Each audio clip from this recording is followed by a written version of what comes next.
We're here today at the Humic Research Lab talking with Dr. Rich Lamar and Dr. Hiarhi Monda about humic substances. So let's start with you, Hiarhi. What are humic substances?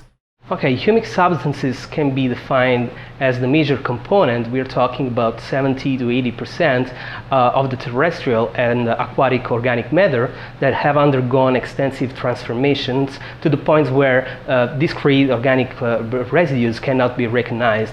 As the result of these transformations is the combination of simple but at the same time highly diverse organic molecules. As a consequence, of course, we cannot describe a unique chemical structure, and that is the reason why we refer them to as a complex mixtures. Okay, so we're talking about humic acids and fulvic acids. How do they differ chemically? Well, humic acids and fulvic acids are two out of the three components of the humic substances. They are operationally defined, which means that their distinction is based on the solubility in alkaline and acidic solutions. The humic acids represent the fraction that is not soluble under acidic pH, whereas the fulvic acids represent the fraction that is soluble in both alkali and acids. Now, along with humin, which is the insoluble fraction not extracted from alkali, they are grouped under the term humic substances. Now, a further distinction for fulvic acids has been adopted by the International Humic Substances Society and that separate the hydrophobic fraction from the hydrophilic fraction, with the former that can be absorbed onto a hydrophobic non-ionic resin in order to remove the impurities that are instead collected into the hydrophilic fraction. Now, in relation to the chemistry of humic substances, we can generally say that fulvic acids contain smaller molecule in terms of molecular weight, as they have less carbon, nitrogen, and sulfur, but at the same time they also have a higher oxygen content when compared to humic acids. As a matter of fact, fulvic molecules contain a higher content of carboxyl functional groups, as well as a higher content of phenolic and alcoholic hydroxyl functional groups, which ensure the dispersion and the solubility of the fulvic molecules into solution when the pH is dropped down, because of the polarity that this functional group confer to the fulvic molecules, giving them the ability to attract the water easily. On the other hand, while fulvic acid molecules contains carbonyl functions that belongs to ketones and aldehydes, the humic instead share more quinone type of carbonyl groups, and share also a larger content of condensed aromatic structures, which have the tendency to stack and coordinate each others by forming these apparently high molecular weight molecules that are called supramolecular structures that coagulate and precipitate when protonated under acidic condition. So as complicated as that sounds, these are really natural substances that are being continuously formed in soil. So if we think about a forest floor that's undisturbed, how are these humic and fulvic acids being formed in the soil? Dead plants and animal remains, they continuously accumulate into soil and sediments, whereas the action of soil fauna like earthworms and soil microorganisms that breaks down the organic molecules into their simple and smaller constituents. Now, this natural decay resulting from decomposition processes, along with the synthesis of new products of microbial metabolism, leads to the formation of a brown to black amorphous mass that is called humus in that process that has been named humification. Now, as the time passes, the humus is buried under the new organic matter that is replenished on the surface, where the oxygen is available for the respiration of microorganisms, and the process and the degradation processes of the humus slow down. At this stage, all the labile components like cellulose and other carbohydrates have been easily degraded, but but some other residues like lignin, being harder to degrade, would require more time and the introduction of other abiotic factors such as high pressure and temperature to be completely transformed. As this material becomes more and more recalcitrant, it stabilizes itself and eventually produces what we actually call the humic substances. Okay, so Rich, let me go to you here. The substances that we put into our products, we're not digging that out of just regular soil. There are deposits that we are mining commercially. Where are those deposits and how did those form? Well, let me back up and say humic substances occur in soils, as Hiarhi alluded to, in water bodies like lake, rivers, and streams, in composts, in your backyard compost pile, and in peats, but also in soft coal materials. Through the process of coalification, it goes from peat to brown coals to lignite and subbituminous coals. And it's the latter two, oxidized versions of the latter two, where we obtain our humic substances from to produce our commercial products. Our particular mines are located in southern Idaho, and that happens to be a humic shale. And humic shales form differently than the coal materials. That's where water laden with humic substances is deposited along with clays to produce the shales. And that's in southern Idaho. And then we also have another one in northwestern New Mexico, which is an oxidized subbituminous coal that has a high humic acid content.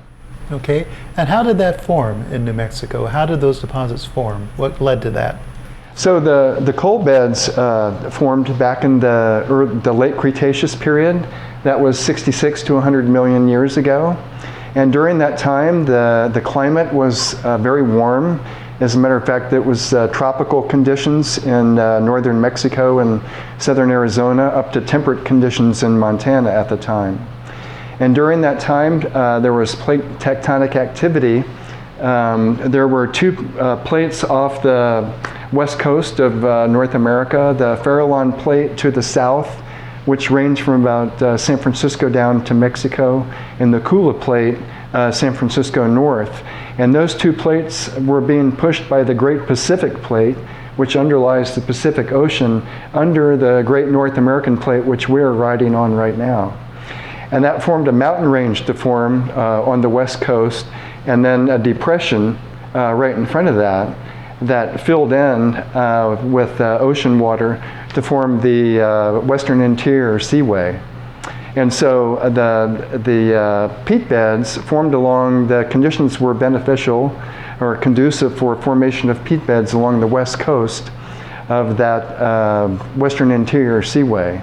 And over the millions of years, from volcanic activity from the mountain range, that was a result of the subduction of those two plates, the Farallon and Kula plates, and also from sedimentation from the eastern side of the mountains. Those peat beds were buried, and the process of coalification started when the peat beds were pushed down to close to the center of the earth and warmed up, and started the process of coalification. So just to make that a little more vivid picture, we had a great interior seaway right in the middle of what is now the United States, and it was coming up through the Gulf of Mexico, and it completely covered New Mexico and all the states in that region. But then eventually that receded, and it had marshes and mires along the edges of it with a lot of vegetation, and as that vegetation died, that's where the transformation begins that created the deposits. Yeah, not exactly correct. At its greatest extent, the western interior seaway ranged on the western side from the middle of Utah, and then on the eastern side all the way to eastern Iowa. And it ranged from, as you said, from the Gulf of Mexico all the way up to the Arctic Ocean. But there were several times during the Cretaceous that the sea level rose and fell, which resulted in the shifting of the shoreline. And so it was just on that shoreline and back from the shoreline there was a large coastal plain, particularly from Utah south, that was like 400 kilometers wide, where there were marshes and mires formed there. And then as those plates were further pushed under the Great North American Plate, it shifted the Seaway to the east and eventually caused it to drain. And so what we have now. Okay, so over millions of years, this plant material is decomposed and compressed and buried and oxidized, and we have these deposits that we've located now, and that's where we mine the material from. Once we have the mined material, Hiarhi, how do we extract humic and fulvic acids from that? Yeah, we use generally a protocol that has been developed by the International Humic Substances Society, which involves the use of a strong base such as potassium hydroxide as extractant under mild condition.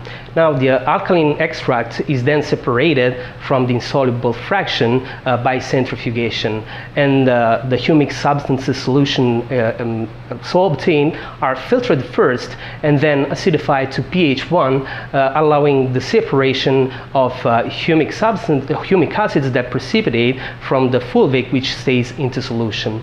Now, these two fractions then can be separated by centrifugation, and in case of some scientific analysis, that can be purified differently, of course. For example, the humic acids can be purified by washing them with a mixture of hydrochloric and hydrofluoric acids. Whereas for the fulvic acids that generally contains a lot of salts that needs to be removed, that can be done by using dialysis or reverse osmosis, rod evaporation, as well as column chromatography. Generally, to obtain the most purified material, we use the column chromatography and this hydrophobic resin that we use to isolate hydrophobic and also separate it from the hydrophilic fraction. Then the hydrophobic one is passed through another resin that is a cationic exchange resin that is used to neutralize the solution, the hydrophobic solution. So the fraction so obtained can be freezed as well as freeze-dried later and then used as a powder material for any kind of analysis. Okay, so we've got millions of years to naturally create these substances. Then we mine them, then we extract them, and we pull out the humic and fulvic acids. So the question is why? Rich, why are these substances good for plants?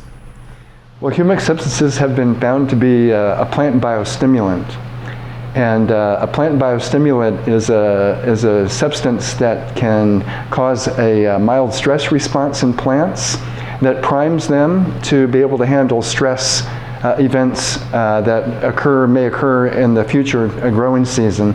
And stress events always occur: drought, or it's too hot, or maybe it's too wet, or there's insect infestations. So it primes the plant to better handle abiotic and biotic stresses. And the way that works is the stress response.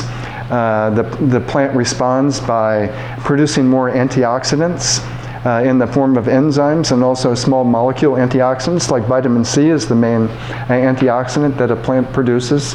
They also produce more of the proteins that are responsible, that reside in the plant plasma membranes, the cell membranes, that are responsible for the uptake of nutrients and solutes. So there's a total metabolic reprogramming of the plant at the genetic level as a result of the biostimulant activity. So it's a little bit like why us humans go to the gym, right? We put ourselves under a little bit of stress so that we're better able to handle other things that come along in life, right? So the same thing, humic acids are doing that to plants, putting them under a little bit of stress so that when biotic, meaning like insect or other biological stresses come along, or abiotic like drought or those sorts of stresses come along, the plant is just better equipped to deal with it. Essentially, I can add something on this.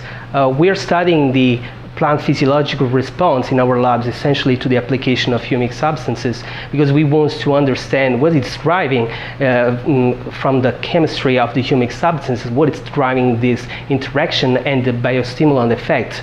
So that's the reason why we use and extract different materials, we fractionate them in order to understand which is the right material that is that affect better the plant, and at which stage of the plant life cycle this interaction between the humic and the plant physiological response is maximized. Which leads right into my last question in terms of you guys spend your lives doing research. What are the big questions out there that need to be answered regarding humic substances? We're focused like a laser on what chemistry that the humic substances possess is driving the biostimulant response. Because if we can identify the chemistries that drive the response, then we can produce products that are more efficient and effective and work more consistently in terms of aiding crop growth. Okay, Hiarhi, anything to add to that? Well, we are just trying to operate on the chemistry, as Rich says, because we want to be able to engineer their chemistry in order to improve the biostimulant's effect on plants.